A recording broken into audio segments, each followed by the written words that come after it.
Kita percaya kita bisa belajar dari negara China. Negara China adalah negara yang sangat miskin dulunya.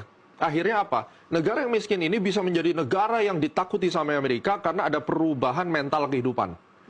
Sekarang mau Gen Z, mau milenial, mau baby boomer, semua ini kena dampak. Dan sekarang generasi kaum menengah ini akan hilang. Yang sisa adalah super miskin dan super kaya. Ini yang akan menjadi bahaya secara keamanan di negara kita. Untuk bisa bertahan di game ini adalah satu, hidup sederhana, tidak konsumtif. Ya, seperlunya, walaupun ini akan menyakiti sektor consumer confidence turun, tapi itu kalau tadi ditanya bagaimana mereka bisa survive ya.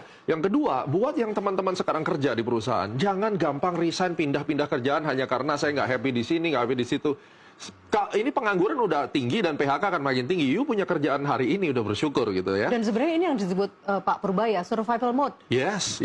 Harus bertahan dulu. Bertahan dulu. Dan yang ketiga adalah tingkatkan kompetensi. Justru di era sekarang, perusahaan kayak saya misalnya, saya akan senang hati menggaji orang mahal dengan kompetensi yang tinggi.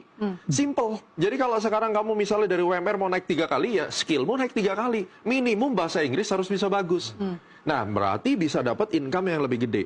Yang keempat, kalau sudah kita punya modal yang paling gaji misalnya dan seterusnya, pikirin bagaimana caranya untuk kesejahteraan satu keluarga, misalnya insurance dulu. Karena dengan gaji kecil tadi, begitu kena sakit di Jakarta ini BPJS nggak bisa mengcover, sakit flu, batuk, masuk rumah sakit, 10 juta hilang. Ya. Nah, ini kan berarti kan keluarga juga akan kena dampaknya, ya kan? Nah, yang kelima adalah investasi.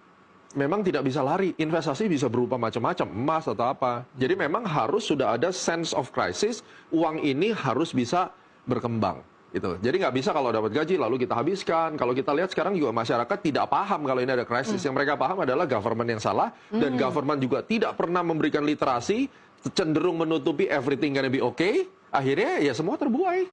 Kita percaya kita bisa belajar dari negara China. Negara China adalah negara yang sangat miskin dulunya. Akhirnya apa? Negara yang miskin ini bisa menjadi negara yang ditakuti sama Amerika karena ada perubahan mental kehidupan. Sekarang mau Gen Z, mau milenial, mau baby boomer, semua ini kena dampak. Dan sekarang generasi kaum menengah ini akan hilang. Yang sisa adalah super miskin dan super kaya. Ini yang akan menjadi bahaya secara keamanan di negara kita. Untuk bisa bertahan di game ini adalah satu, hidup sederhana, tidak konsumtif. Ya, seperlunya, walaupun ini akan menyakiti sektor consumer confidence turun, tapi itu kalau tadi ditanya bagaimana mereka bisa survive ya. Yang kedua, buat yang teman-teman sekarang kerja di perusahaan, jangan gampang resign pindah-pindah kerjaan hanya karena saya nggak happy di sini, nggak happy di situ. Ini pengangguran udah tinggi dan PHK akan makin tinggi. You punya kerjaan hari ini udah bersyukur gitu ya. Dan sebenarnya ini yang disebut Pak Purbaya, survival mode. Yes. Harus bertahan dulu. Bertahan dulu. Dan yang ketiga adalah tingkatkan kompetensi.